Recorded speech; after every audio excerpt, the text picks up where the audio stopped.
2 people here today? The whole crowd did a short bit here. I guess we got the 2 important ones held, huh? What are they?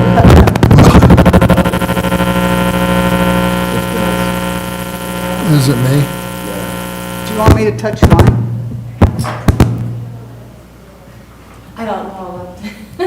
I cannot touch it. Does it work if I don't touch it? I'll Yeah. just, okay. All right. Well, What's up, Sheriff? it is 10 o'clock and we're going to start our commission meeting. Even though we don't have no one here, we're going to honor the 2 citizens that's here, I guess. Well, I mean, 1 citizen and 1 employee. Since they're on the program, they don't have no choice. So we'll go ahead and get started, and those of you who are here, welcome. I will go ahead and give a word of prayer and then maybe ask Commissioner Lyman to lead us in the pledge, okay?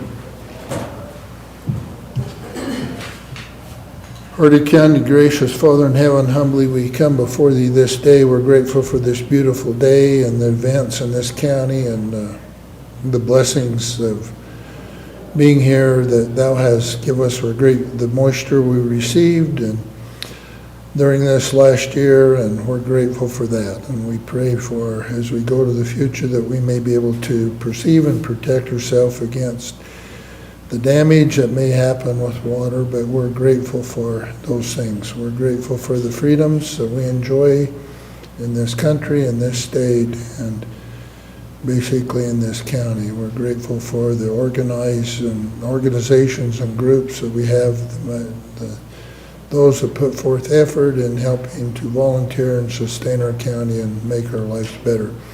We pray that as we address these issues today, that we may be perceptive and be wise in the decisions we make. As we go forth, we're thankful for all those who participate with us. We're grateful for all those who help us in the county and the citizens of this county. Help us to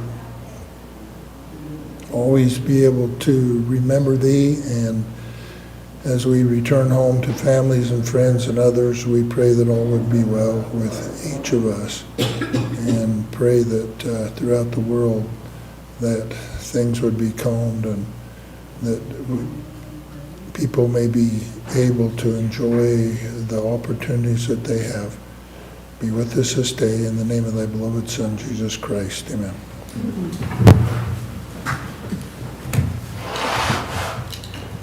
I pledge allegiance to the flag of the United States of America and to the republic for which it stands, one nation, under God, indivisible, with liberty and justice for all.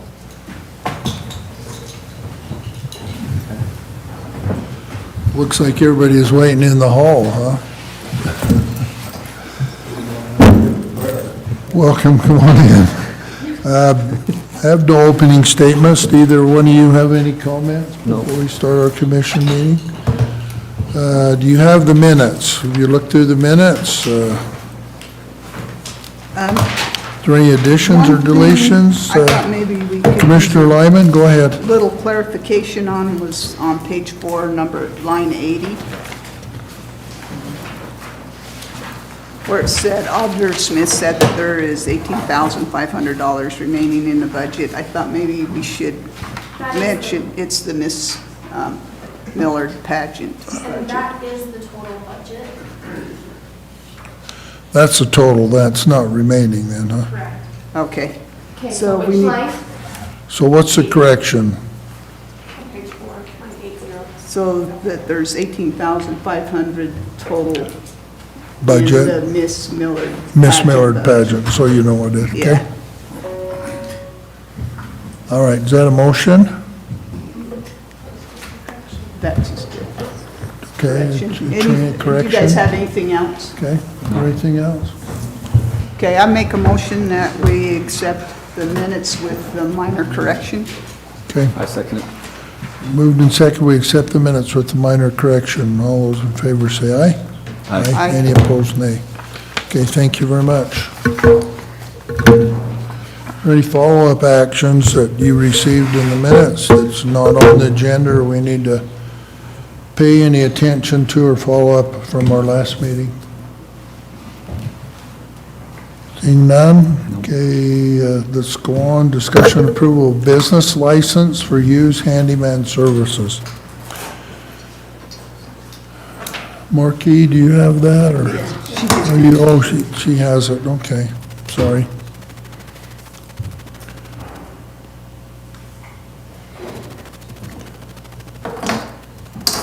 Right, I didn't put a sticky note that you're going to sign, and then I have to open the file for that second page. Right here, right?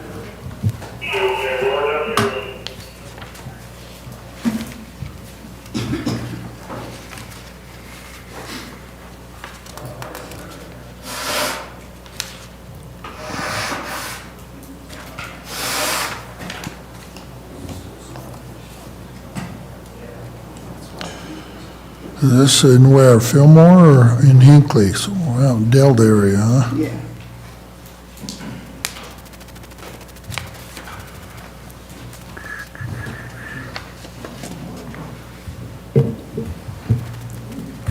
And if we can get anybody who hasn't signed the roll, while we're waiting to come sign the roll, I appreciate it. And if you can write your name so that I can read it, that would be appreciated as well.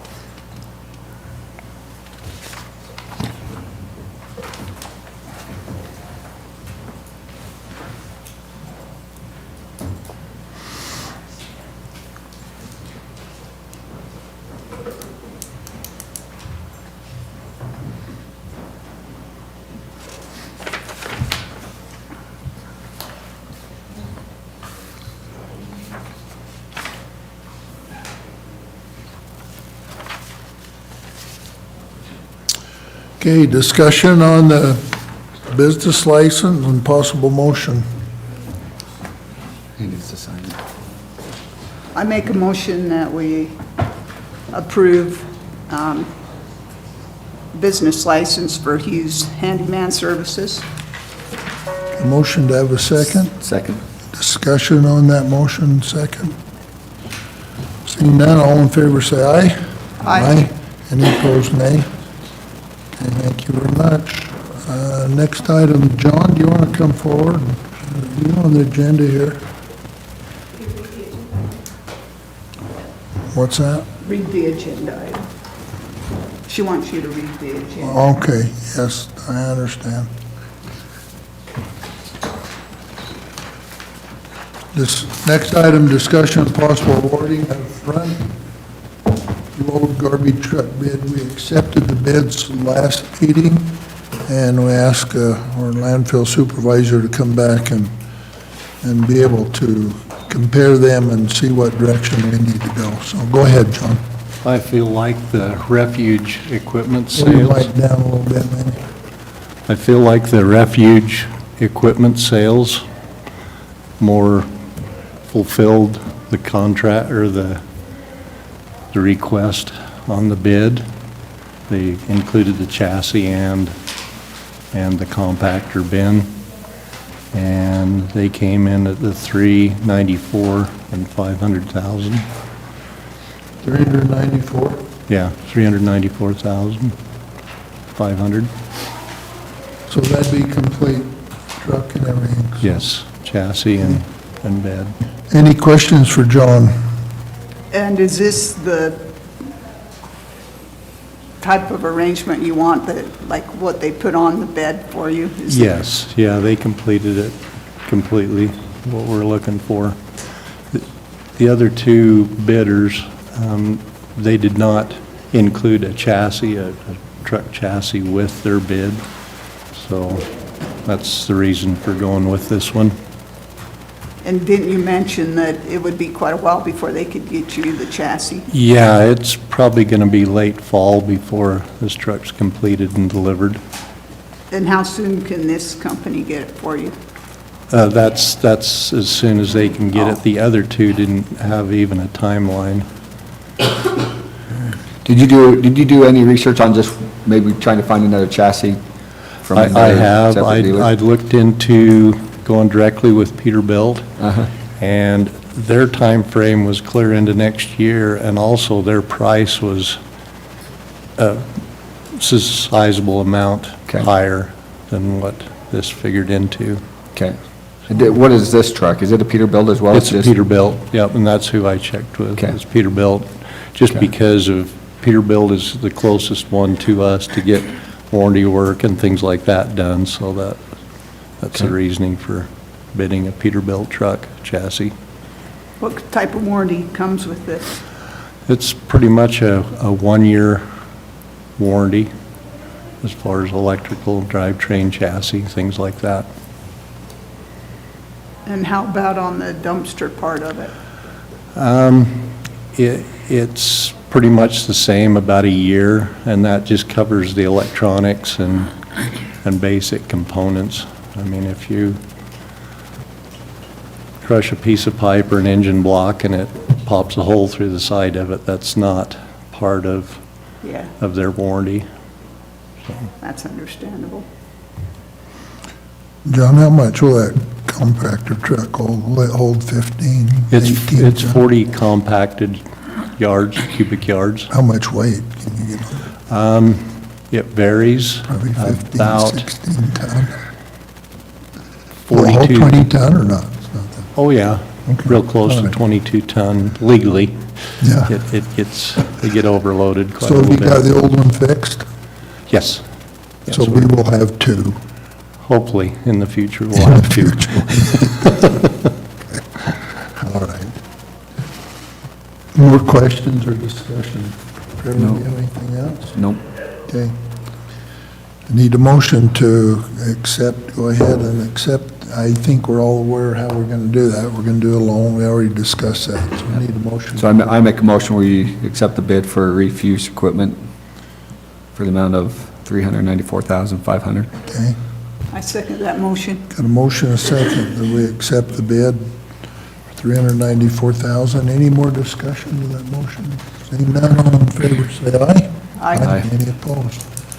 Go ahead and order it, I guess. All right, thank you. Check with our auditor, make sure she's got a check for you. Okay, who's next? 10, discussion and possible approval of request for funds for Governor Honors Academy, Dallin Richards and Marcus Chase. If you want to come forward, and I see Sarah's here. Sarah, are you accompanying them? Do you want to come up too, or you're? He's got it, okay. So, are you Dallin or Marcus? I'm Dallin. You're Dallin, okay, thank you. Go ahead, welcome to our meeting today. So yeah, thank you so much for allowing us to come. Marcus is unable to be here this morning, which is really unfortunate. Marcus Chase and I were selected to attend Governor Honors Academy this summer. The Governor Honors Academy is a prestigious 9-day program designed to seek out Utah's most gifted high school leaders and scholars entering 12th grade. The Academy recognizes the quality and caliber of Utah's most valuable resource, its students. 60 students are selected as participants in this learning experience. They demonstrate excellence in academics, leadership, community service, extracurricular activities, and personal achievement. The Academy was founded in 1988 and organized to provide Utah students with an opportunity to learn, lead, and interact with some of the foremost leaders in business, technology, humanities, politics, and education. They usually have about 250 to 300 students apply. It is rare to have 2 students selected from the same high school, and we both feel that it is an honor to attend. Some fun facts about the 2023 participants this summer is that the average GPA is a 3.94 on the 4.0 scale, and the average ACT score is a 25. This is an expensive program, and we have been encouraged to seek sponsors to help us with the cost. The cost is $1,300 per participant. Delta City has paid half so far for each of us, and LYNC Construction has contributed $200 to each of us towards the fees. We are here to ask if Millard County would be willing to assist in contributing towards the required fees for this program. Thank you again for your time. Okay, thank you very much. Got anyone else? Back to the commissioners for comments? I know I was at the Delta City meeting. You got half from them, correct? Correct. And then that contractor that was there as well is still giving you some, I'm assuming? He gave us $200 each. $200 each? Yep. Okay. I am all for giving you guys some, but I'm also a big believer in working for it. And I know you and Marcus work really hard. I know all the coaches quite well at the high school, and I know that they appreciate both of your guys' work ethics. So I know you can go out there and work for it. But I guess one of my thoughts is, and I know it needs to maybe be discussed, and you might be a guinea pig if it goes through the way I see it, is maybe do some volunteerism work for the county to get that, whether it's going helping the golf course or helping the maintenance group or the road department or whoever might need a hand for, you know, half a day or something. Just earn a little bit of it. I'm not suggesting we pay you $10 an hour till you earn all of it, but just a way to give back to the community that's giving it to you. I guess that's kind of how I see it. And like I said, we haven't kind of done this in the past, but might be something we look forward to more into going forward. I don't know, that's kind of my... Okay, thank you. Vicki, you have any comment? I think it's awesome. They've definitely done great things in order to be chosen for this. I know it's a really good thing to be able to attend this. It's also a great scholarship. I know one of my daughter's friends actually got this, and they pay your tuition for 4 years, right? Yeah. I mean, that's a ton of money right there. And I think they get 6 credit hours to go along with it. If you do the math, though, if we give you 500, you're actually over what you even need, isn't it? Don't you? Yes, that's correct. We have $450 that we each need. Yeah, and on here it's just saying that you're hoping to get 500. I'm just a little nervous about setting a precedence because I know earlier, a couple of months ago, Councilman, trying to think of your last name. Yeah. I'm drawing a blank. Dennis. Dennis is close. Dennis's last name. Aldridge. Aldridge, okay. I looked at him and it made me nervous. Anyway, he mentioned that they try to make sure that they take care of the people that live in Fillmore so that the county doesn't need to. And I don't want to set a precedence where everybody comes to the county if the towns can help them out, towns and cities, but I don't know if we need to come up with some criteria on how we decide what to do. Well, I can maybe start it. We appreciate you coming in. On occasion, well, during the year, we have several opportunities to help students and others and lots of programs, Boys and Girls State, and a variety of other things.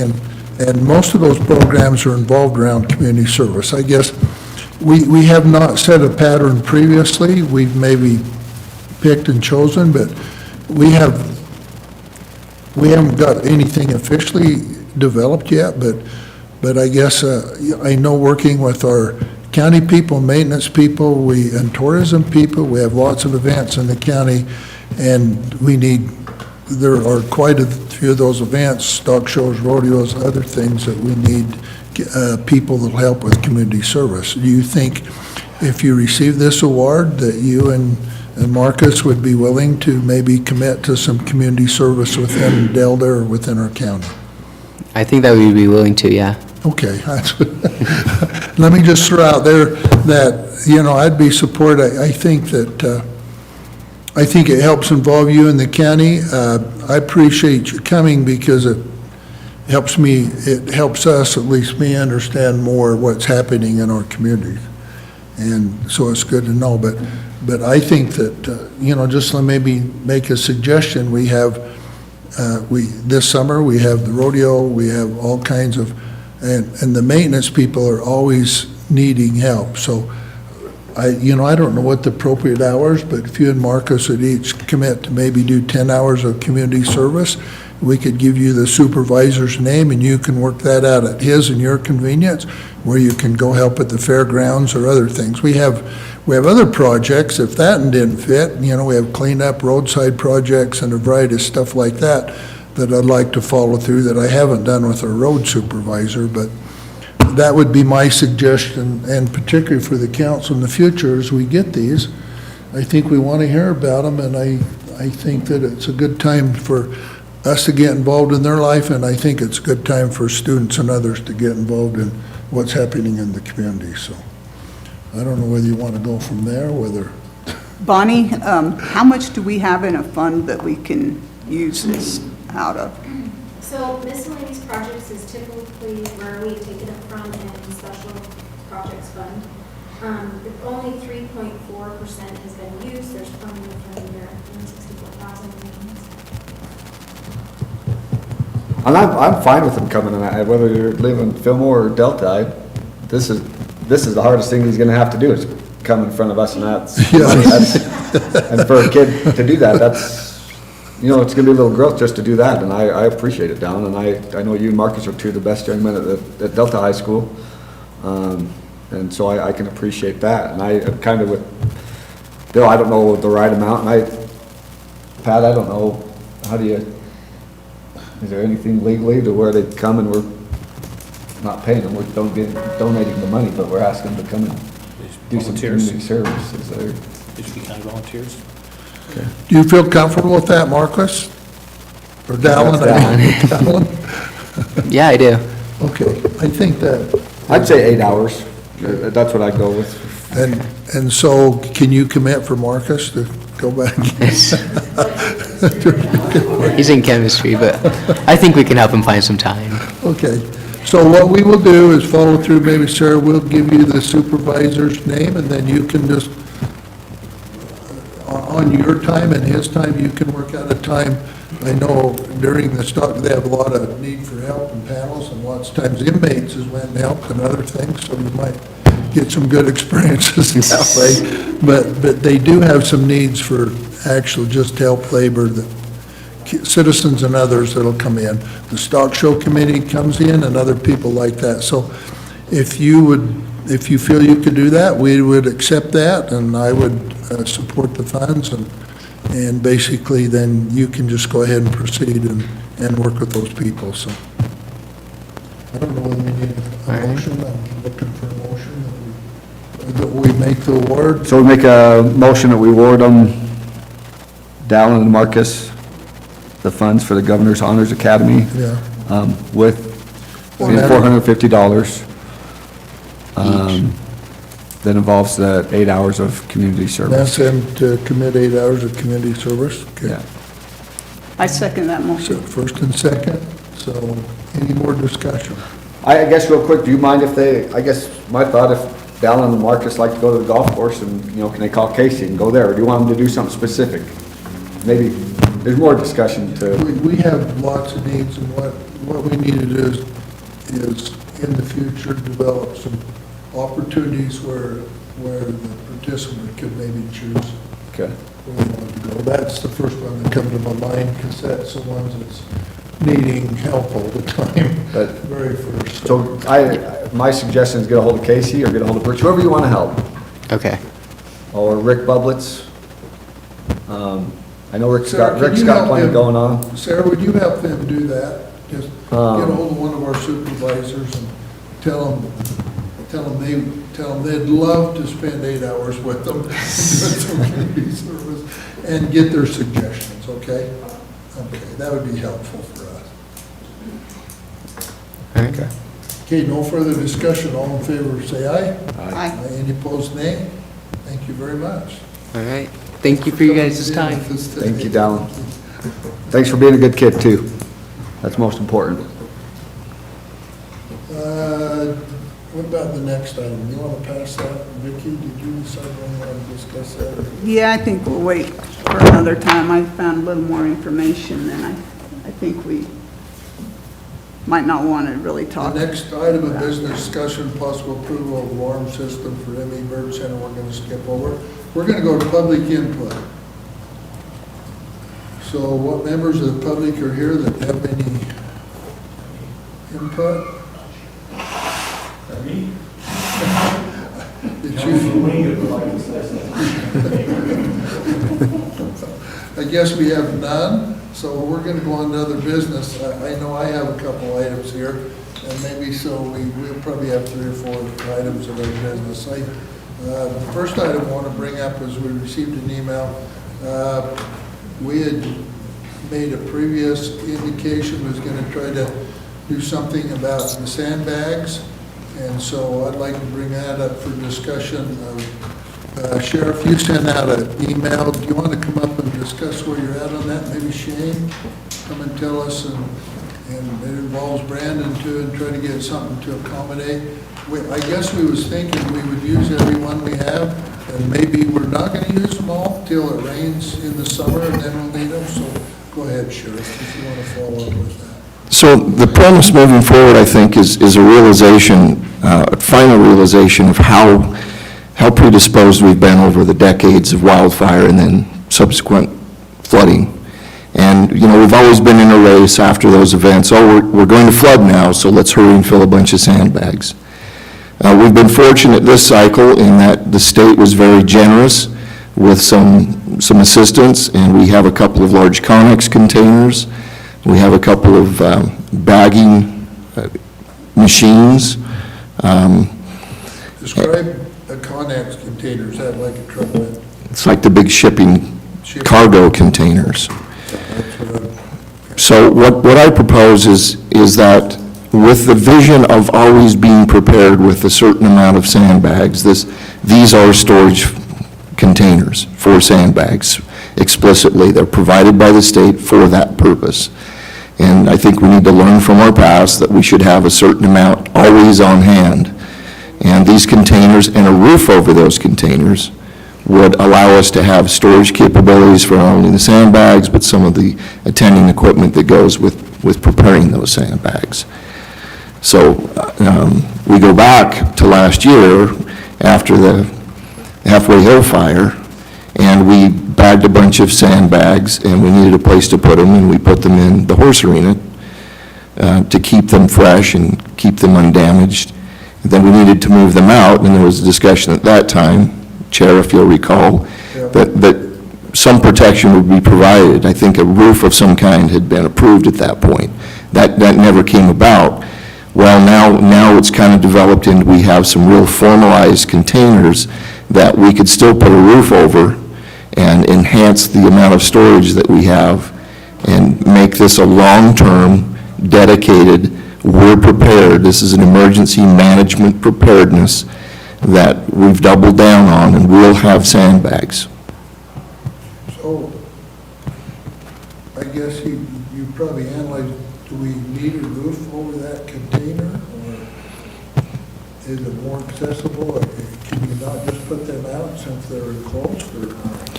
We could, but this is a way to increase the amount of storage. You're envisioning, aren't you, like, they'd be the frame of another building and Yeah, you'd store more underneath. Simply the bearing for a roof to sit on. Yeah.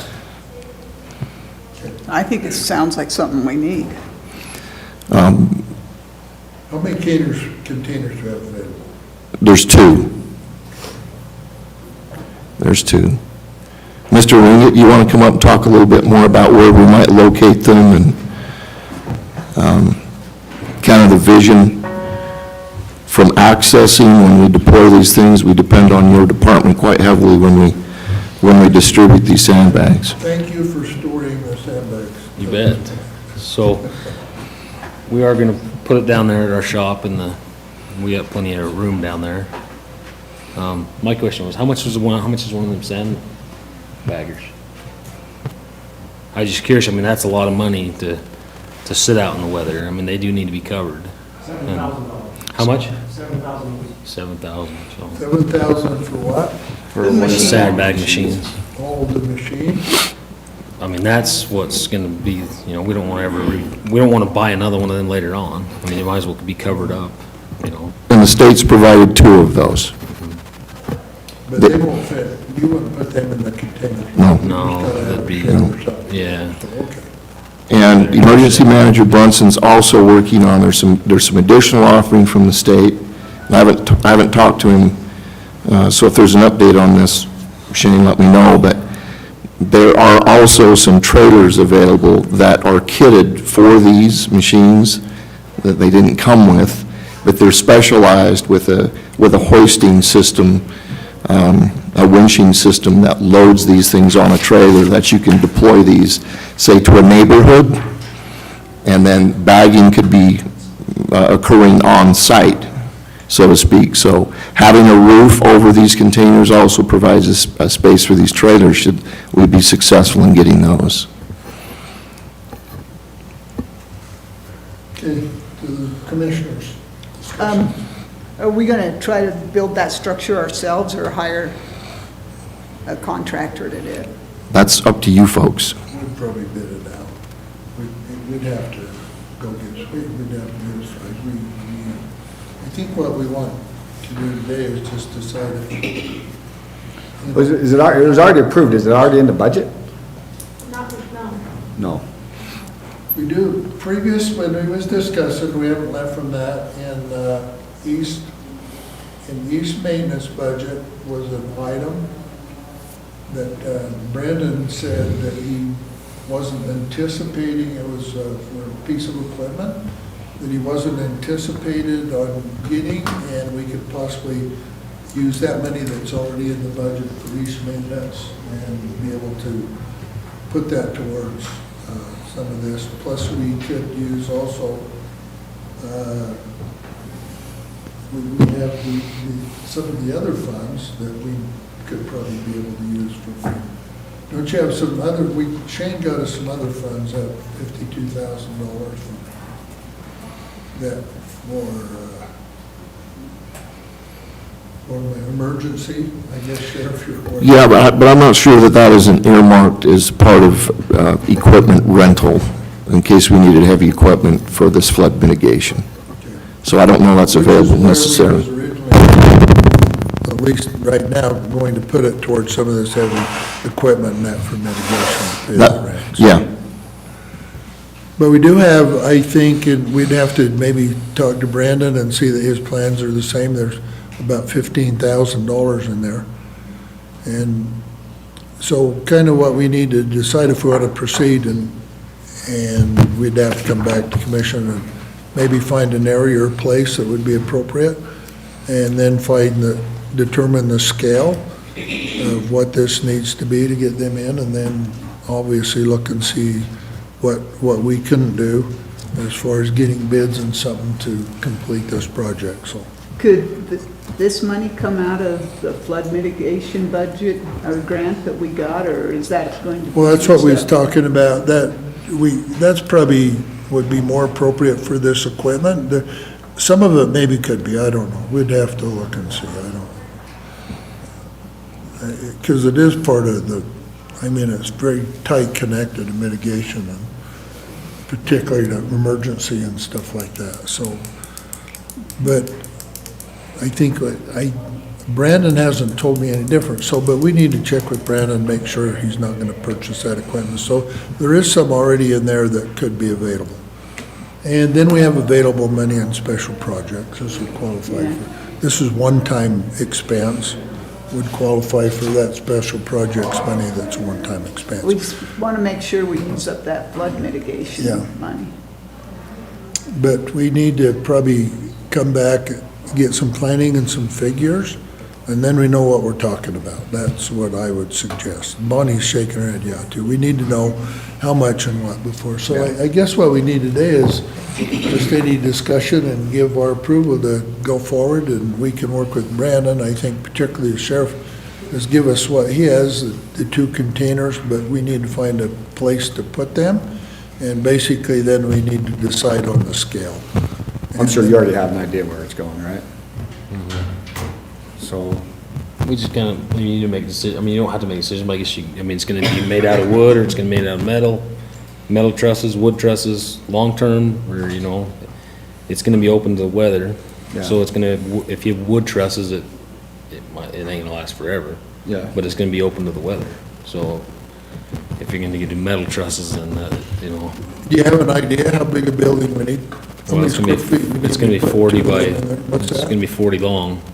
40 long? That's how long the connexes are. 40 long by however long. 40 long. However long you determine, However wide yeah. we can make it. I mean, 40 feet, Yeah. 40 by 40, is that what you're thinking? yeah. So we need to That gives get, you- and the front's going to be open, Front will be open. We'll probably. all be open, It'll probably be closed on the back, just the back and just not for weather sides? purposes. yeah, okay. And the sides, you know, you'll raise it up above the connexes and close that in. So 40 for 40, 1,600. That's gonna be over 10, 12 bucks a square foot for a roof. So that's gonna be, to build that building, I don't know, we'll have to get bids it's on gonna it. be. Yeah, over- we'll have to get It's gonna be you. over Can you get 15,000. easy enough, bids easy enough for both metal and wood, get 3 of each? Yeah, Or two of two of each. each? But we need to. Because I'd recommend going metal, but that all depends on the cost. And you have to If find a it's- contractor, I mean, It's gonna be enough, we'll have to just get bids. Yeah, we need some specific plans though, so we're comparing apples to apples. 40 by 40? yeah. Yeah, So I think all we need to do is a blessing that we go forward Yeah. and give us the information, then we can decide when we get the information how we're gonna put it together with budget, so. I approve, let's move forward. Okay, I'm okay to, let's go forward and see where we're at. Are you good, are you, both of you good with a 40 by 40? Shane, what thoughts have you put into this? Exactly that right there, 40 by 40 would be great. Okay. We've still got the sandbags inside the arena we need to put in there too, so we actually probably need to go down and do a little more measuring, but there are some big sandbags in the arena that need to be moved out too. So I think 40 by 40 looks pretty good right now Okay, in my mind, but we just need to do a little more measuring to okay, make sure we want to do it right the first time. yeah. We got a lot of details. If you did a 40 by 40 and put those convexes one on one side, what would kind of give you some walls and protect your inside. I mean, that would save, if you put a back and them on the side, you'd actually have 2 walls. You'd right, have that's, one yep, side. and then we'll just So, go so that would help protect. How wide you are guys. they? How wide are they? 8 feet. 8? The connexes? Yeah. Yeah, 8 feet. So you're losing 16. Well, no. No, I was thinking you said inside, If you inside. put one on each side, you'd have a wall on each side that would just the, Yeah, but usually when you build them, they would be on the outside. yeah. Well, I don't know, like, the roofing can go over top of the connexes. Yeah, it depends whether the roofing's over the full connex or just to So the that near would, edge. Right. that would really help protect that inside, Yeah. make a nice. Yeah, we're using them as a wall, but All right, I think we're good to go, you know. I guess it might be a little bit wider if we're gonna put the connexes inside. When we get you some know. details, the sooner the Yeah. better. Yeah, I just imagine the connex is on the outside, and the inside of the connex would be the inside of the wall, but but, inside the wall, that's what I thought, but then the roof line would come down and hit, yeah, you know, center of the connex, and then the water be dripping constantly on the connex. yeah. So maybe that'd be a little bit wider, but I just said 40 because that's going down the road, 40-foot trusses are Yeah. pretty okay. big sized truss, so. I guess you wouldn't want the connex at the back so that the roof kind of sloped down over the back of them, because then you might not have as good access, because you'd have to probably put the bags in You front. totally flip it and put the connexes this way, and then the roof line this way. I don't know, You it's got something a to nice look tree at. and get in and out of them, Huh? put the bags on pallets. Yeah, It's a long way to back up back. yeah, we can look at it different ways. See if the roof line, we can flip the roof or something. I don't know. Yeah, I just didn't know if the connex would be tall enough that it'd make almost a back wall for you, and then you could put side walls on, but it might make it so you can't access the entrance to the connex as well, I don't know. Yeah, we'll look at it. Okay. Okay, thank you. Okay, thanks. The sandbagging hoppers are over on our campus. If you want to drive back through, they're just next to the overflow building, for lack of a better name, just east of the maintenance shed. You can take a peek at Where it. are they on a set? They're palleted right now. Are they on a pallet?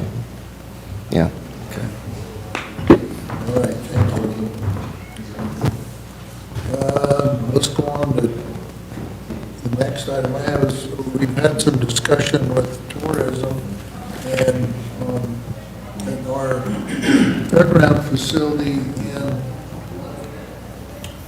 Delta, we have anywhere from 60, they're not all maybe usable right now, but 60 to 80 RV hookups. Those hookups are only used mostly when the high school rodeo, and some of them partially when we have activities there, like the fair and the stock show. So it's been suggested by some that we basically develop some opportunities for those hookups to be used, because all our RV parks and others, our RV parks are getting a lot of calls to have places, tours and stuff like this. So I guess we'd like some discussion on whether we want to pursue that idea.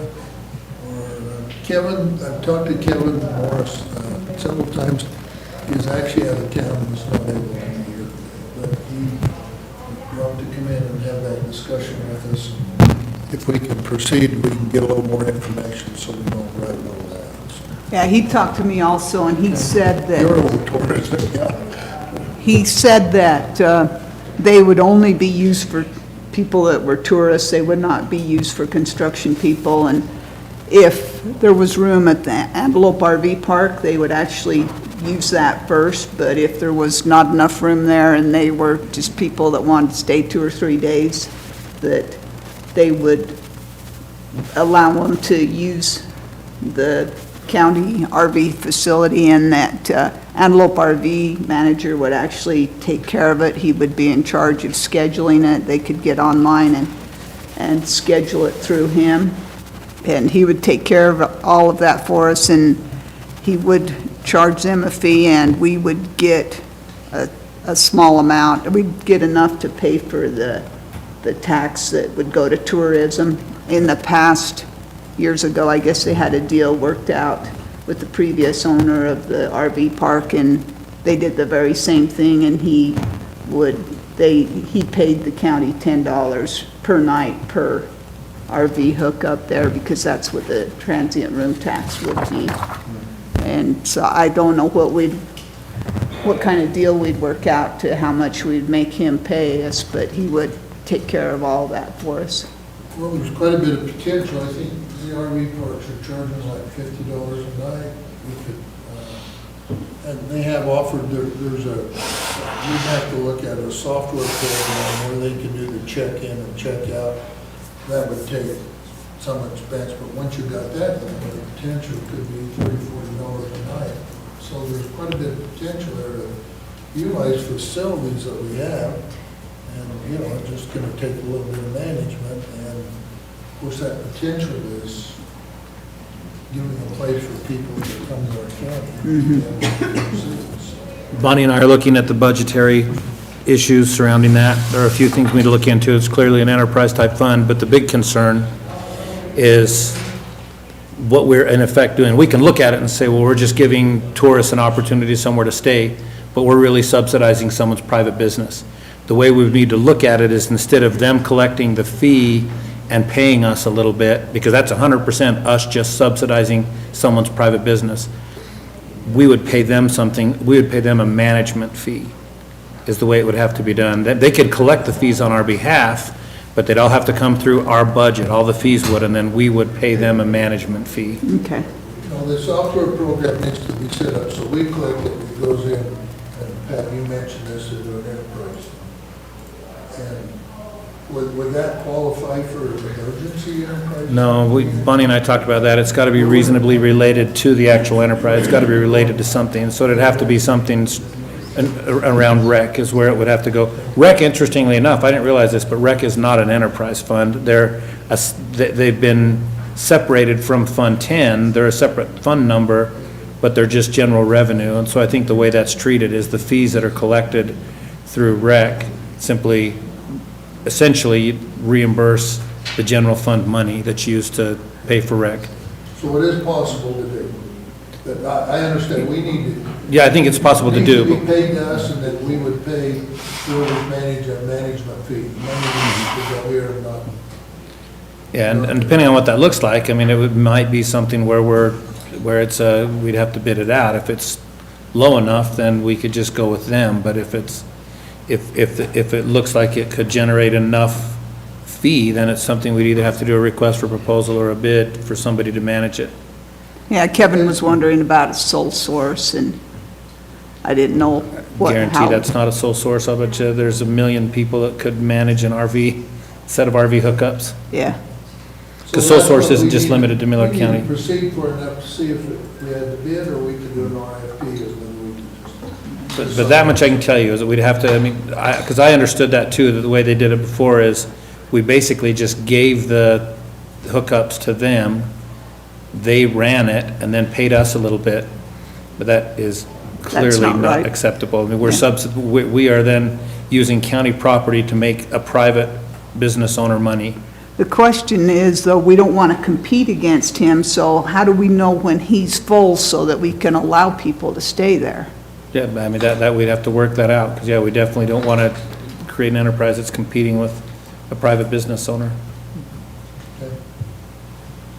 But Bonnie's talked to John, and we're kind of talking back and forth, trying to figure out how to work it through the budget, whether we create a new enterprise fund or how we do it, and we'll keep having those discussions. Oh, I think it's great if we can do it make it work that way.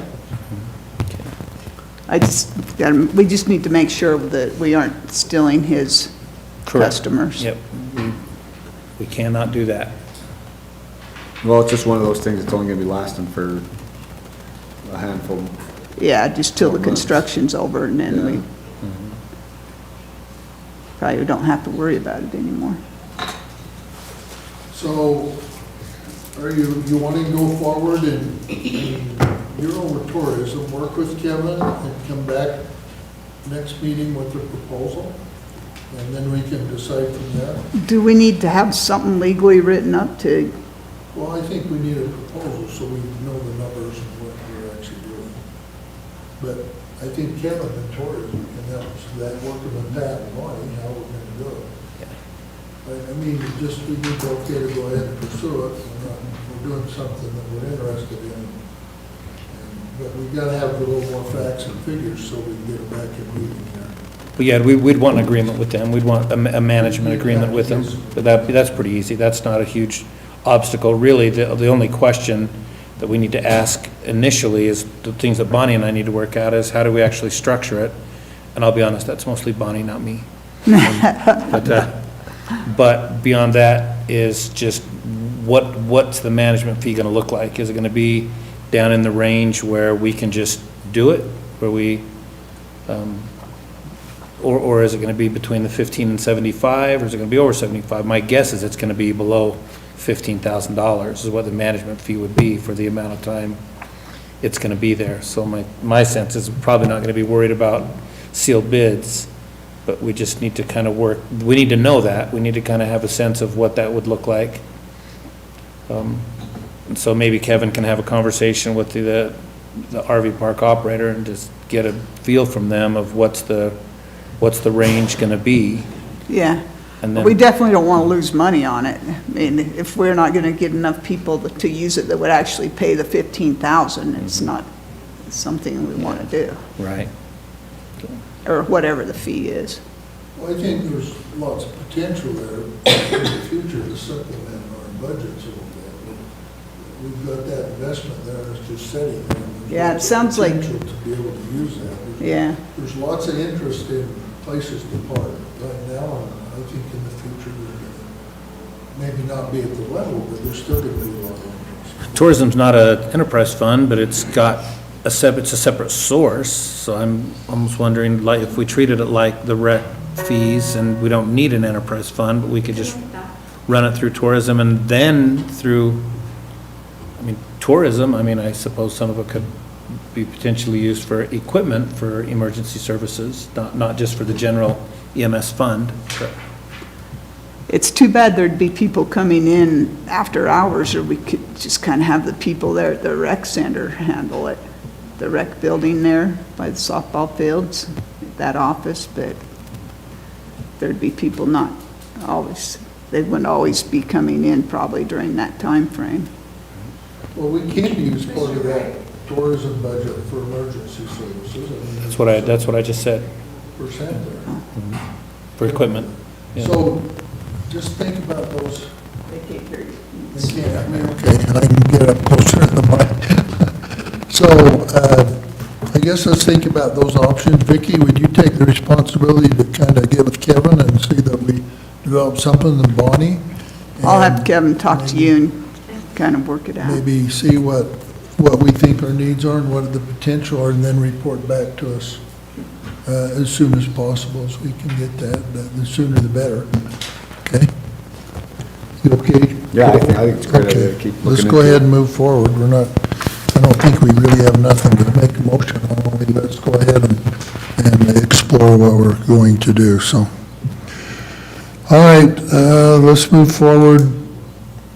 I also have one item. Okay, go ahead and do that. I got another one too. The but you go state ahead. is going to have a get-together, it's still like a month away, but they're getting with the irrigation companies and the Yuba Dam construction people. Anyway, they're having a meeting, and they're just going to go over what's going on and talk about flood concerns and things. And they were going to have it in the RJ Law office, I guess, building or something, but they decided that it might not hold enough people, so then they wanted to move it out to the Fair Building, and Brooks talked to me about it. Wondered if we would be willing to waive the fee for them to use that building, since it's basically a public meeting. But I've also heard since then that they may have moved it to the high school, but, I've talked to Andy, and Andy said that they were planning on moving it to the high school. okay. So I guess we don't need to worry about the fee anymore. Okay, So- so we're good there? Yeah, so All right. we're good there. Pat, you want to report what, I'm going to move to the solar one, the ECG. We've had a lot of discussions the last month or so and had several presentations. I don't know, Commission, I want to discuss whether you're ready to move forward on some of those decisions or not. Sherry, do you want to come forward maybe and help us on this? Sherry has met with them. They have sent, we asked for more information. They have sent us some more information and sent us a proposal that we'd have to sign a, what, Pat? Go ahead, Pat. Yeah, that's my only report, is they've sent us a non-disclosure agreement to sign if we want more of their information. They'll provide us with some of their proprietary information, some of their financials and so on, if we'll sign the NDA. Basically, I mean, it's pretty extensive. It definitely is prepared by a team of lawyers. But what it does is says that nothing they provide us would be construed as a public record. Means it wouldn't be subject to GRAM or those types of requests. I guess a question I have is, Commissioner, is that necessary? I'm not sure I'm going to get any more information that I haven't done already. So I would like it to open up for discussion from the commissioners, and I'd like Sherry to maybe make some comments. She has met with them on one occasion, Sherry and Bonnie and Assessor Manis come over here and had a meeting. I think they have gone to the meeting on 2 occasions. They've been to commission meeting on once or twice. And so I guess if, however we feel that I'm ready to make a decision, and there's no sense getting more and more information if it's, at least for me, if it's not going to be helpful for me. And I think I've had enough information to make a decision on what we need to do and proceed. So go ahead, Sherry. So I guess that would be my recommendation too, is just to decide if you want to proceed further. And then if you do, the next step would be to review that information to determine if they meet that but-for analysis. Is there any specific?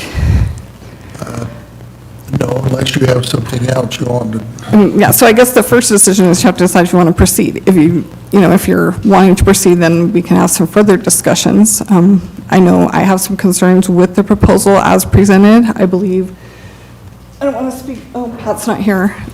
During our meeting, he expressed some concerns as well. But that discussion is irrelevant until you decide if you're actually willing to look at proceeding. Okay, back to the commission, discussion by the commissioners.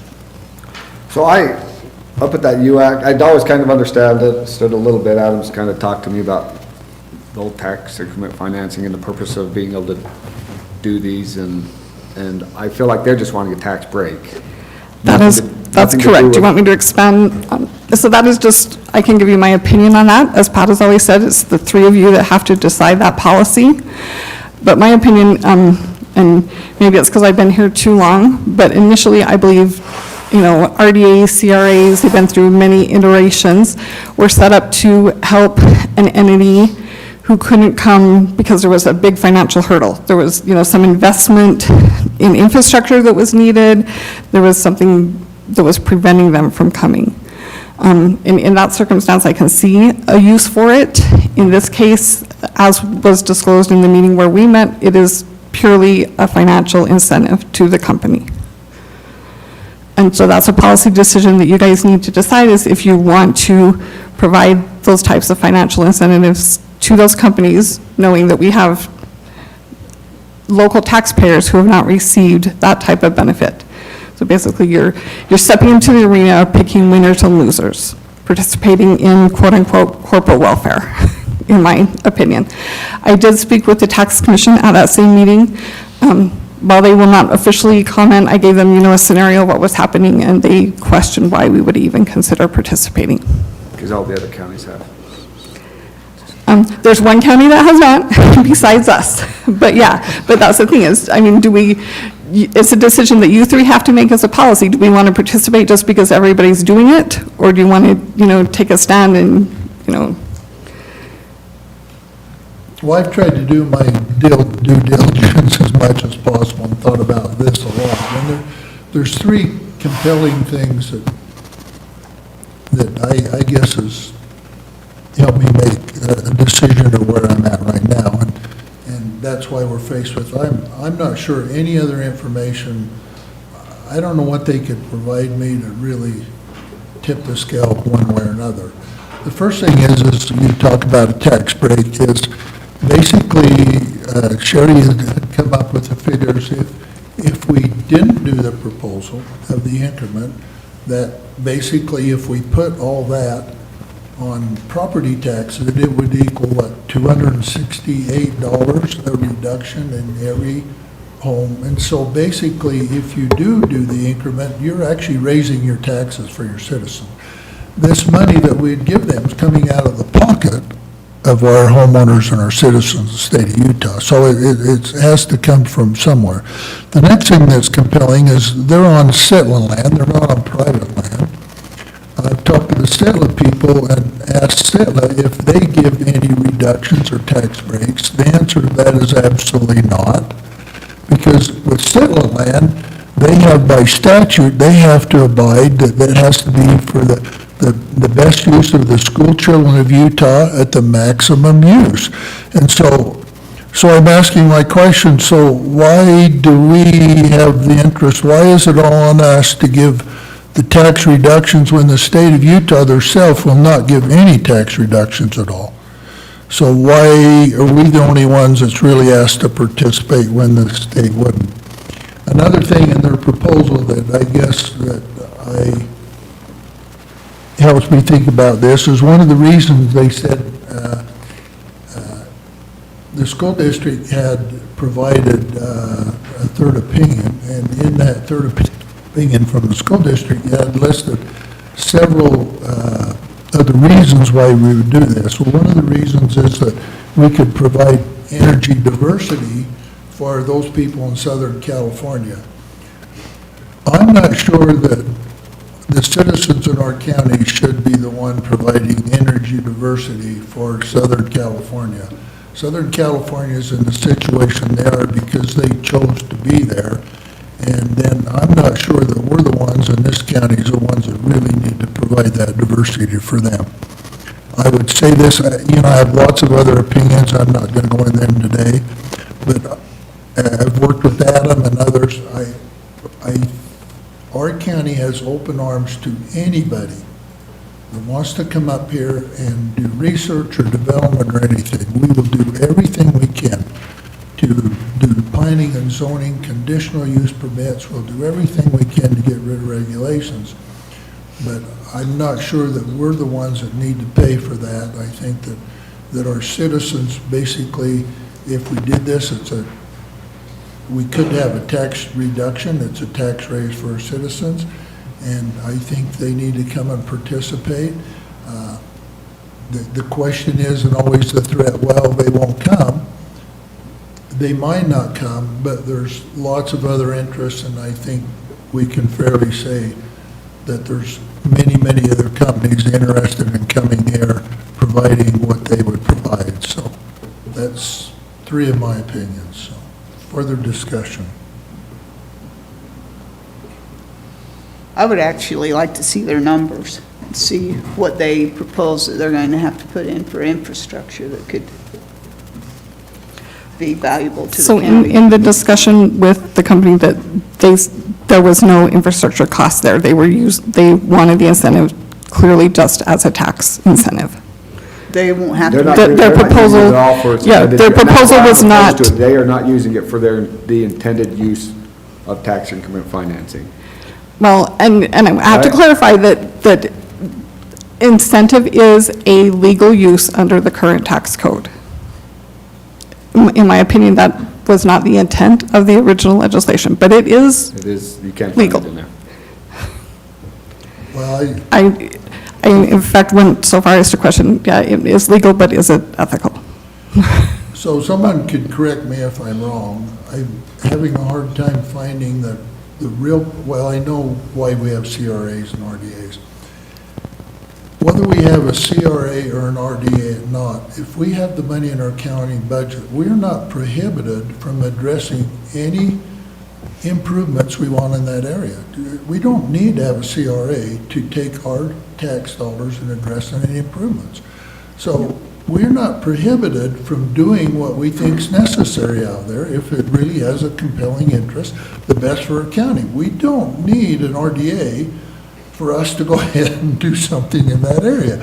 So I'm thinking, so what is the real use for this? So, but we're not prohibited. If a company comes in and we don't give the tax increments and we see something compelling that is necessary that would help our county, we can go ahead and make those decisions. We can fund those things. We don't need a state statute to tell us we have to do it. That frees our hands and gives us our free will and choice. We can do it whether it's necessary or not. If we get an RDA, we don't have that choice. But if we don't have an RDA or CRDA, then we can choose whether we want to lower property taxes. We can choose whether we want to spend it for some other investment out there. That choice is always ours. We're free to do what we want to do, and all this does is tie our hands. If there's no further, I'm going to step for the chair and make a motion that we do not proceed with the tax increment, that we welcome them with open arms, but we won't give them the tax increment. I'll second that, but is that something that's need a motion? Is that not part of the agenda? Well, you'd need a motion to approve the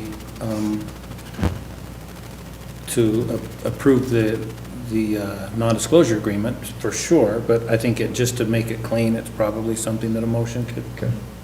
Do we need a non-disclosure agreement if we're not going to see any of their? No, we won't. We won't need a non-disclosure agreement. So I would make that motion. I have a second. So what was the motion? A motion that we do not approve the tax increment deduction. May I have a second? So discussion to that motion. Let's have some discussion, or I've given my discussion. Well, it sounds like Trevor seconded it. I would actually like to see numbers and think about it more, but you guys are the majority, so it's done. No further discussion, I'll call for the vote. All in favor indicate by saying aye. Aye. Any opposed? No, me, nay, whatever, but. Okay, thank you very much. Let's go on to the next items. Is there any more items for other business? Yes. Okay, come on.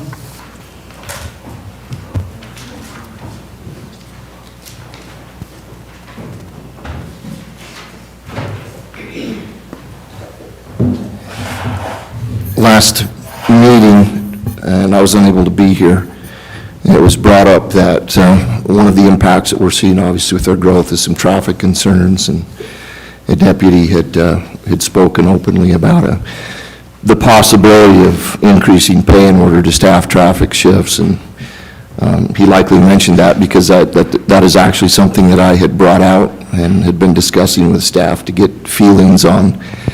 Is, throwing money at this thing going to be enough with our short staff? One of the other problems with giving double time for a special assignment like that right now is that it has the chance of recruiting away from the staffing of our absolute core necessities of staffing our patrol division for regular calls for service, as well as the jail. And I think, as I've looked at this through an impact alleviation angle, I think it could be argued, and I'm going to seek an impact alleviation in order to move forward with this if approved. So just let me break in, we have an impact alleviation committee meeting. Tomorrow. At 3. Correct. So we're going to address, but thank you. Right. Go ahead. And I've got crosshair set on that meeting, Chair. Yes. What it's going to require, I would think, is an approval that we can pay our deputies double time for specific shifts. And I think what that's going to need to be is our special enforcement shifts for traffic and other events, other things like that we need to assign extra coverage, principally traffic, as well as the backfilling of the patrol shifts and the jail shifts. Those become double time. I think I can argue through that impact alleviation that we have to do the shifts as well, we have to do the regular division shifts as well as traffic enforcement so that we stay healthy across the board. Now, this footnote, this is a flavor of throwing money at a problem. We're still low in staff. This does nothing to reduce the burnout potential of our folks. If they step up to the plate and they take these extra shifts, it's still the risk of them spending that much additional time away from family, more time on the clock and less time in between to decompress. So we will have to monitor that completely and responsibly. So what I'm seeking is an approval that we can pay those shifts double time. And I think with the staff shortage thus far in the year, that's something we could begin doing out of wage and salary that are in the coffer that we have not been going to the full staff. We should have money to begin that. I can just say thanks for thinking about this. I'm going to bring up a problem that you were already talking about as we gear up with impact alleviation. I think this helps us as we gear up with impact alleviation and we have the availability of resources that can help supplement. If we build those resources into long-term and not one-time spending, then when we start gearing down, we have the problem. This will help accommodate that problem. In other words, we just do a supplemental, and because if you gear up, you're going to have to start gearing down, and that's really, really hard. So I think we probably need, will you be prepared tomorrow? Maybe you are now to tell us what kind of money we're talking about, because we're going to basically be able to take that to the impact alleviation and be able to discuss that as that committee. So we can give you some history, and it's going to ballpark around $100,000, but who knows? Who actually knows what kind of problems we're going to be facing, right?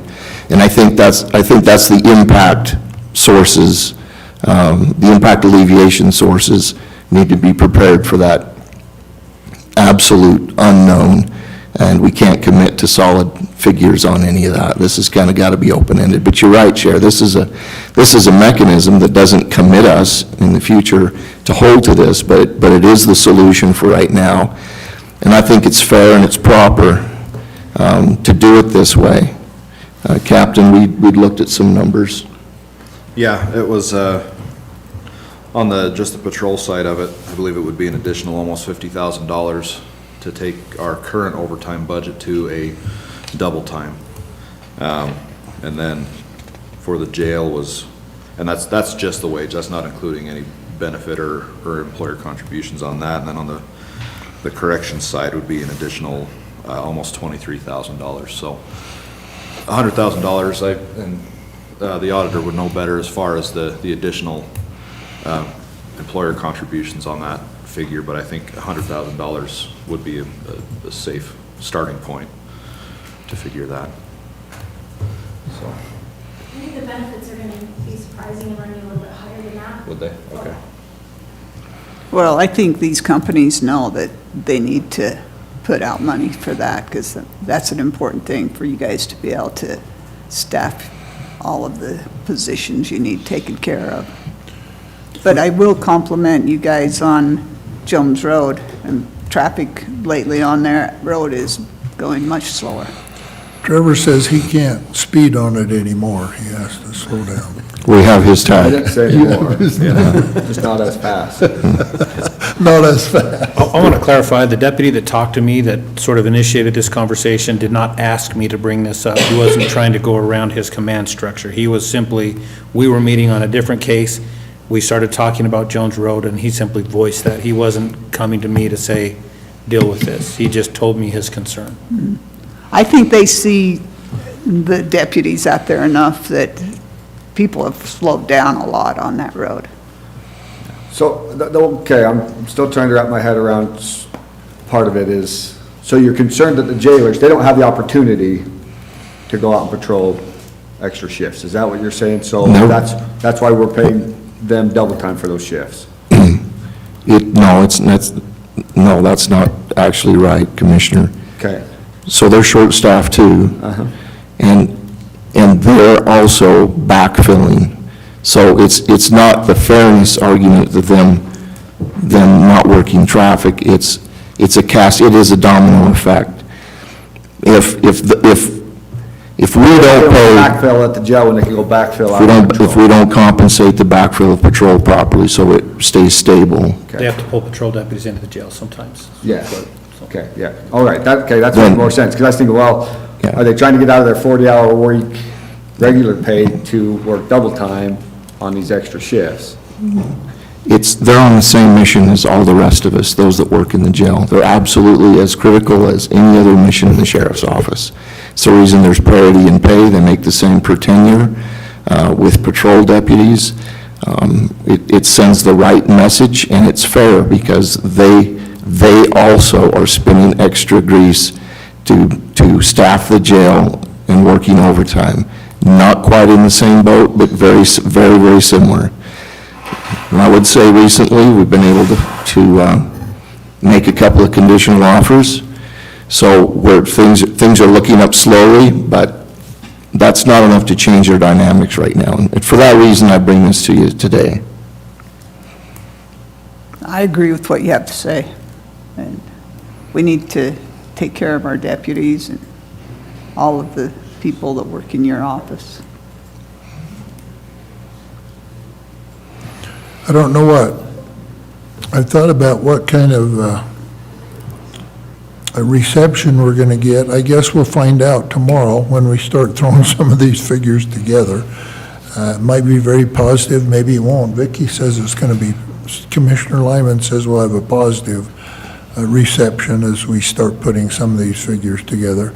I think that's probably going to have a little bit to do with how we're able to address it and see whether I we think can if get some support. Sheriff Jacobson explains it, I think they'll be willing to go along with it. Are you going to be there tomorrow? Yes, ma'am. Okay, great.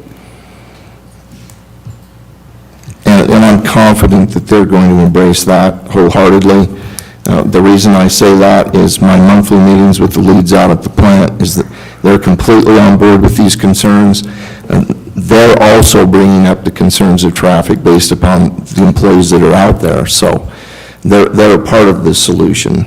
And We've had several emails in the last week and a half, says slow down, so it's coming from yeah. the IPSC side of things, so it is a concern for regular employees as well.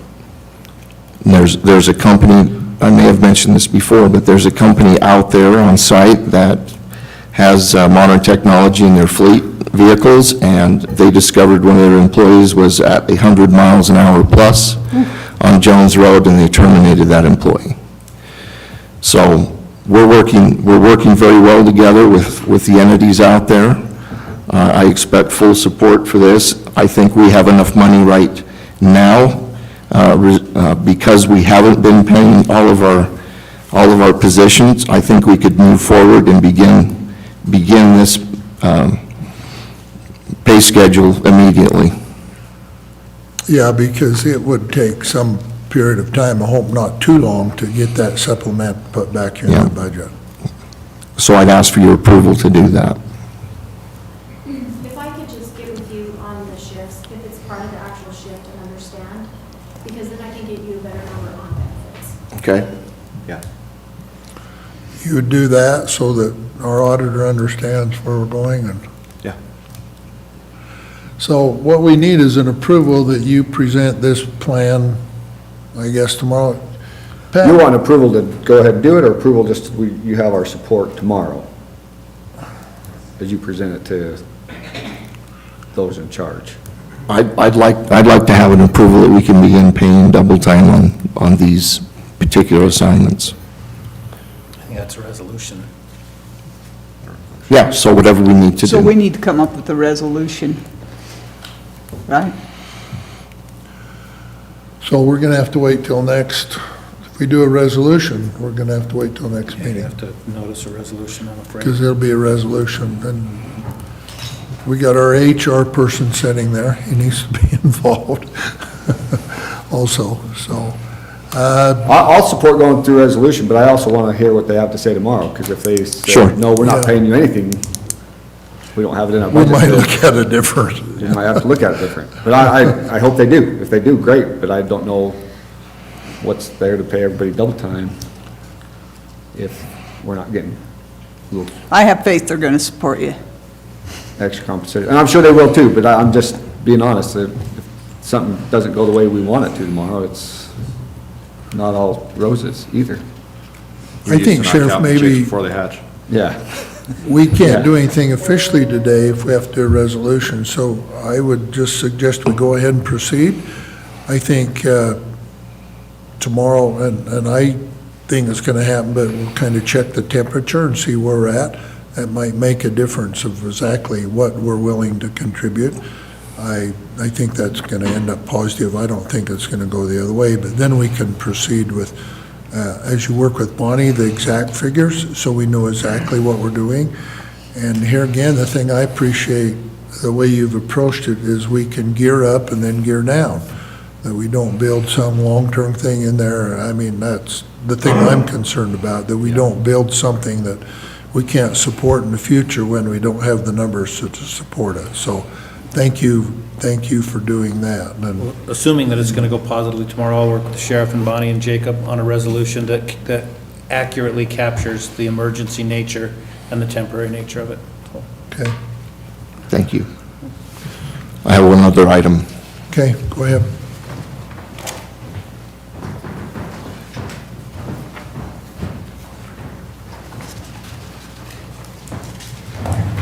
Thank you.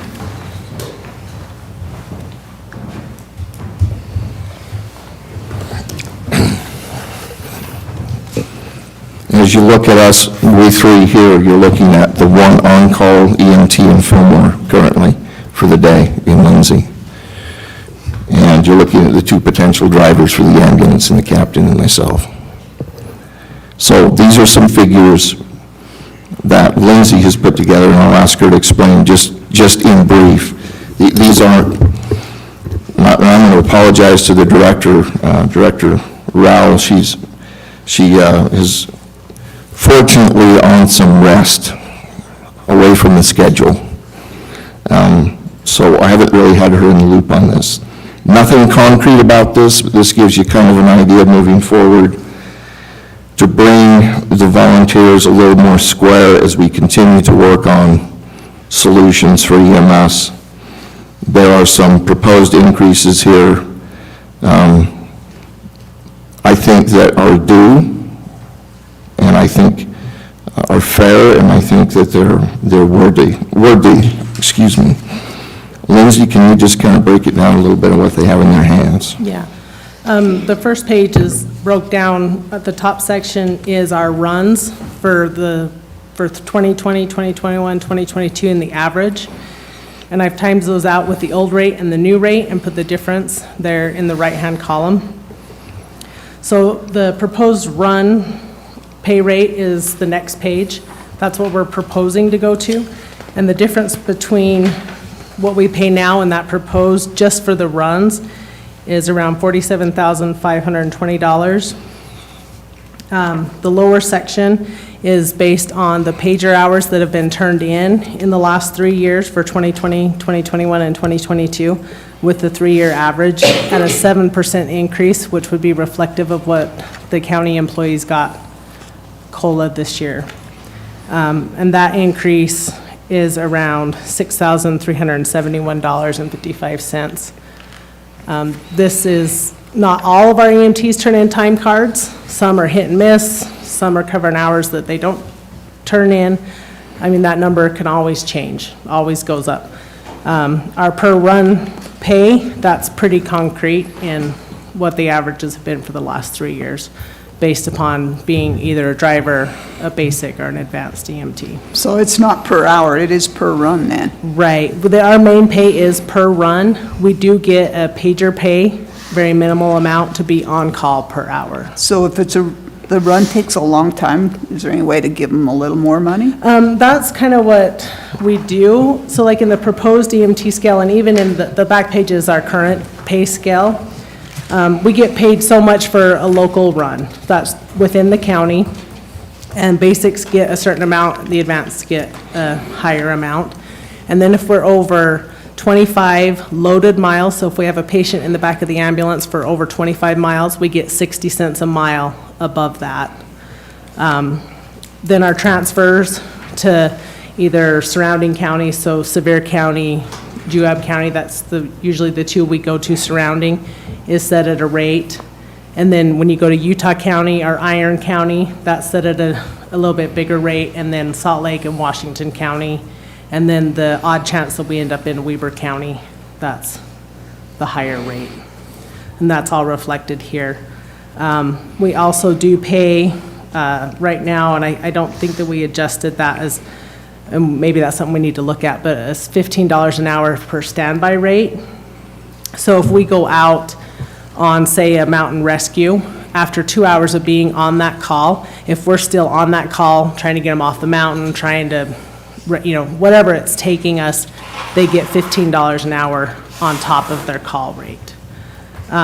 Anything on a home local call, it's like about 3 hours. If you're stuck at the hospital helping with CPR, or your scene time is just a long time getting to the patient or getting them extricated out, we'll pay that $15 an hour.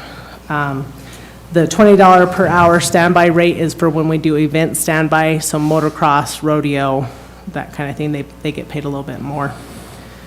And that's broken down, there you can see the basics, the intermediates, and the drivers are on there. And then their pager pay per hour is also at the bottom of that page. So on these transfers, it should be where they need to go to get the care they need, but does any of this have to do with like their insurance, or they can go as? There's some. We typically transfer to IHC hospitals because we transfer out of IHC hospitals. I think there's a lot there, but a lot of it can be dictated by insurance. But we typically go to Utah Valley. And that is our closest big trauma center.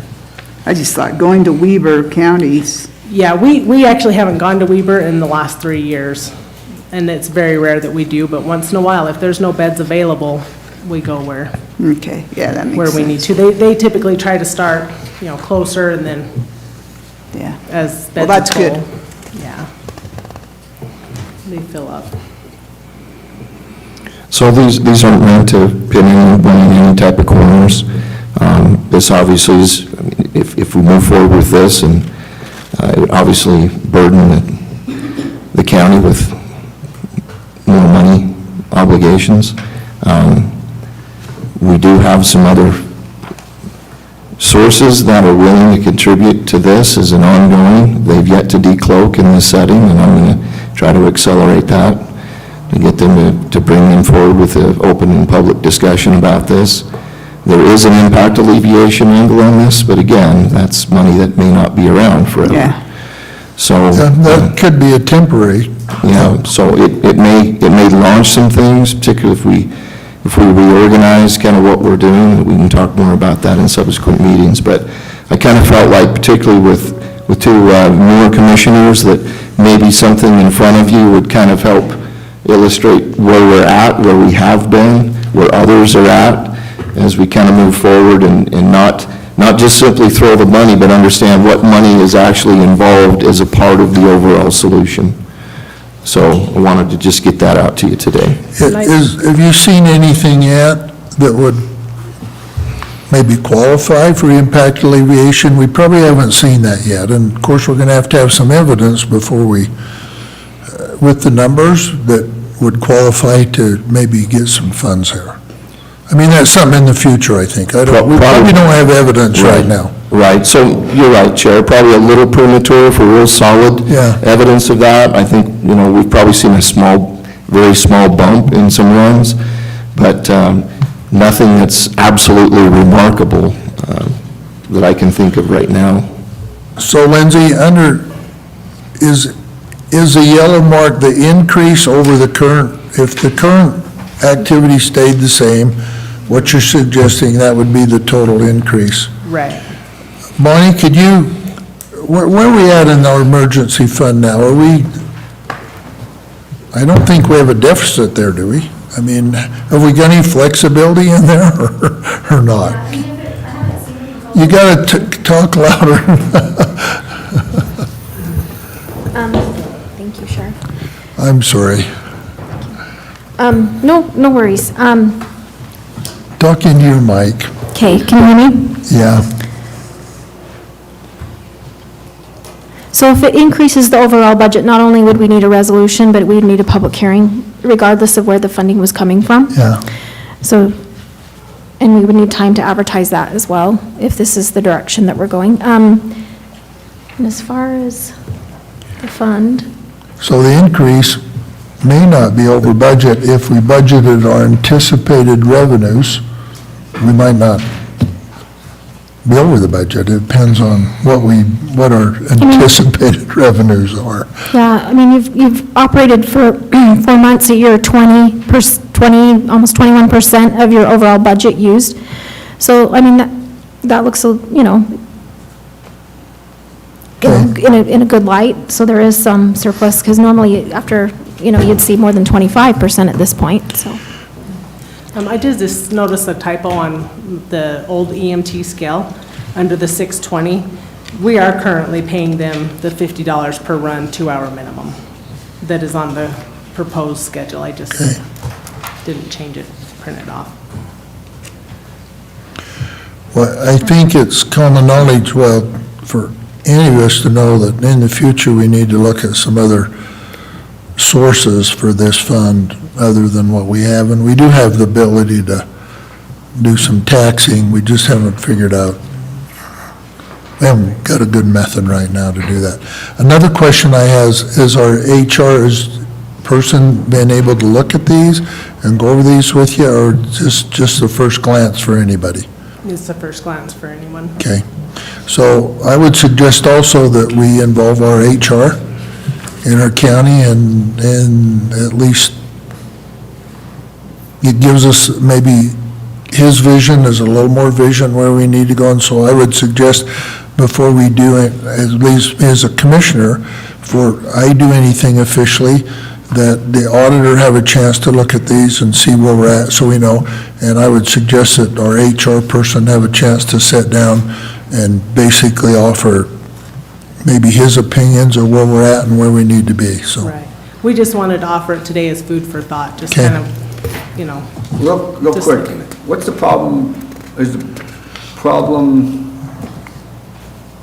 bigger that people don't want to sit around and be on call all day, or they're not getting paid enough for their runs, combination of both? Because I know mean, some people have a hard time, I don't want to sit around all It's day time, for. it's time. People don't have enough time. I mean, you could pay people $1,000 a run, and if they don't have the time, they don't have the time. They're all Yeah. working full-time jobs. Because I know you're trying to get people to be. Right, right. But I I think also pay know- will help with our transfers. I mean, right now, you're gone for anywhere from 4 to 5 hours, and you're getting $80. It's Yeah. kind of like, well, I'd rather be home Yeah. with my family than spending that.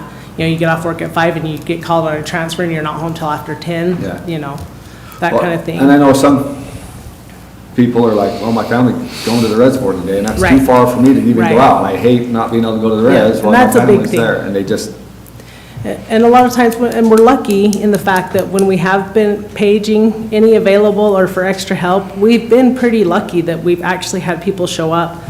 Captain's good to come drive for us. We've got people that will drive. We can rely on 620 drivers if it's a wreck. We've been very fortunate that there have been people in town that have been able to respond, but the day's coming where Yeah. they may not. I just wondered what the Right. biggest concern I- was, sitting around all day? I think it's the sitting around, the Or the basic runs are- time. You know, Yeah. just not wanting to be tied to the pager and. Yeah. Well, it don't seem like there's one fix for this problem. We've talked before about, with HR, about working with local employees, and it seems like it's gonna take, that's why it's difficult, it's just not, it isn't just money that'll fix it, it's a variety of stuff in our community. It's an attitude, an atmosphere, and the money and everything else. That's why this seems difficult to solve, because it's a culmination of many, many things. I would hope that sometime in the next year or so, we might be able to figure out and implement programs that will help, because it is a big combination of all these things we talk about. That's the vision, Chair. We're not here with any expectations that we leave today with a solution. This is to educate you a little bit on where we've been, where we think we ought to be. I passed a copy of this to Human Resource, to Mr. Nielsen on my way up here. He's heard the same explanation of background of what this is about. This isn't to spur any hasty decisions. It's to help educate us in moving forward and discussing all of the different layers of the things that we need to discuss. So that's all it was, so. Well, we have lots of tools. We have community people, we have alleviation, we have our budgets, and a variety of different stuff, so thank you. Are you going, Sheriff, are you going to bring this up tomorrow also? I think to a lesser degree than our shift differential, because we don't have remarkable evidence that it's due to people coming, these businesses coming here, but it's worthy of the discussion. They may be willing to help otherwise anyway. So, yes, I'm prepared to discuss it Okay, a good. little bit, yeah. I mean, they should realize if you increase population, Yeah. you're going to increase the number of runs. Again, there's partner sources out there. I think it sounds like a lot of money, and to most of us, it is a lot of money. But I'm pretty confident that we've got some sources out there that are ready to come to the table and would more than compensate for what this portion of solution is So- pitching for. Another question, where are we? We received a note, I think all of us, at least I did, it's been several months, well, 4 or 5 months ago, from the Hospital Association that they identified that this is a problem, we need to do something about it. So far as I know, none of us, at least I haven't followed through, so does that mean you want us to take care of it, or you want to help us, or what do you want to do? So, So I want to do get you to, have any foresight on what do we need to Yes. make that contact? I mean, it was clear to me, like, are they asking us that we need to take care of it, or do they want to be involved? Do they have willingness to help? But to my knowledge, nothing's been done with that communication. no, that's inaccurate. I've been in dialogue with the hospital's Okay. administration, and I don't want to get too far ahead of that today, because I want them to be comfortable decloaking at their rate, their pace. So I'll leave it at that, but those dialogues. So that's that a dialogue is potential for continuing. one of the tools that can help us. Well, yeah, I'm not going to put words in their mouth, but Okay. I anticipate that it would be, Okay, thank you. okay? Any other questions from commissioners? None? Okay, thank you. you very much. Any other business? Real quick, we got a lot of wood up to the landfill in Fillmore. Legally, if we say residents go have at it, they bring chainsaws or whatever they want to take up there, what, are we liable for anything if somebody cuts a finger or something off, if they're doing their own thing and just allow them to do it? We've cut down a lot of trees. I mean, We've potentially, actually, I mean, somebody would probably sue us. I mean, the question of whether or not we'd be ultimately held liable after. What is your spending $100,000. recommendations on that? Are you okay with it? I don't think there's a problem. I think it's something that's necessary. Okay, so Marquis, if I went up there and took some pictures, could you are you the Facebook person? One of them. yes. Okay, so if I Yes. took some pictures today and got them to you or whoever and just said, hey, here's some wood, free to the public. We're not here to help you, so you gotta do it all yourself. We're county employees doing other things, but come take all you want. Could we do that? Are you guys okay with that too? That's not just me, is it? I'm good with that. Do we need to advertise it in the paper, or is this good enough? Dennis has a comment, and John, I don't know, but I believe there's a whole bunch stacked on the edge by the golf course too, for that very purpose, for people to come and take his wood. That's kind of what Brandon told me and others, that they're stacking a lot of big stuff there. Not along the stream bed, that's there for a reason, for barriers, so golf course don't go in the river. But along just on Big Elephant Lane, you make the turn, you go back up here, there's a very large stack there of big stuff. It's my understanding that that's there for people to come and cut also. Okay. And do you guys advertise that as Fillmore City at all, or just word of mouth, people? No, I didn't, no. Okay. No. I mean, it's there. I don't know who advertises it. Well, we'll put something out today and you guys can, It's just for the public. okay. And it's gone now. You can't speak for yourself. That's Okay. if, I think most of you here have noticed, if you haven't noticed, go down along the creek, Brad. Brandon rented that tree cutter, and I'll tell you what, that tree cutter goes through a lot of trees. There's a lot of trees been cut down, for good or bad, but hopefully it's good. Hopefully it It's sad, but it's good. It's bad, but it's good, yeah, I guess. One last thing too, just to be aware of, and Bonnie, mosquitoes this year are probably gonna be worse than what the mosquito abatement was probably planning on or budgeted for, so. just be- They're a special service district, so. Oh, do we not, well, we're not, Yeah, they're their own taxi entity. Yeah, they are. okay, so, Taxi entity. okay, all right. Good. Okay, let's go on discussion of possible appointments to various county boards. Marquis, any board appointments? No, I do not. Okay, possible approval of applicants or settlements for deferral of delinquent property taxes, none. Discussion by each commissioner, county attorney, elected official, or secretary, none. BOE, we have none. Possible review of county policies and contracts. So I thought Rachel was going to be here to talk about some of the fair contracts. I'd kind of held them up for a while, waiting for clarity on some of the new legislation that affects all contracts, but it's only over $100,000. So I told her to go ahead and sign them, but I thought she was going to be here to present them just to get approvable. We'll do that next time. Okay, all right, thank you. I think How they're about them? You seen them? actively getting a lot of, I think they have a lot of things planned for this year, tourism. We can get them on next time. Can she go forward with advertising if they're not signed? I told her they're all budgeted for, so she can sign, and they're all low enough that she can sign them under our purchasing policy, but I just said they still technically need to be approved at some point, so they can be approved after the fact, so I told her. I mean, and in all honesty, it's just like every other, it's like the old demolition derby stuff. None of the contracts are really, they draft them, they won't sign it if we draft them with all of our protection in it. So it's basically giving up a lot of protection. It's us basically saying we're gonna indemnify them, not the other way around like we want it. But that's how they always end up. That's the way they are, For right? those entertainment type contracts. Yeah, she was worried because we didn't advertise them and they're not signed. And they're low risk too, so I'm not super worried about that. But we'll have her come in next time and just kind of go through all of the different contracts with you.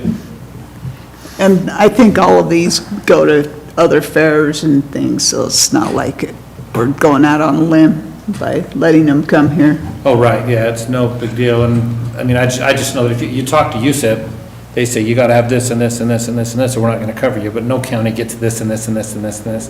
I've talked to Juab County attorney, he doesn't even look at the contracts for their fair and demolition derby. Okay, any more questions on that? Maybe in the future we'll have them come in, so we have no closed meeting? We do actually, we could do a brief closed session with Bonnie, the sheriff Leaf, sheriff and Okay, Jacob. all right, I'm sorry, we'll have a closed session. I might announce that we have HR meeting at 1 o'clock for elected officials. So I now need a motion to enter a closed session. It's for the purpose of pending litigation. Before you do that, just for the live stream, are we going to conclude the meeting after the closed session so we can end that? We can end that now. Okay. So I'm stopping it now, correct? As long as we don't have any other, we can always start.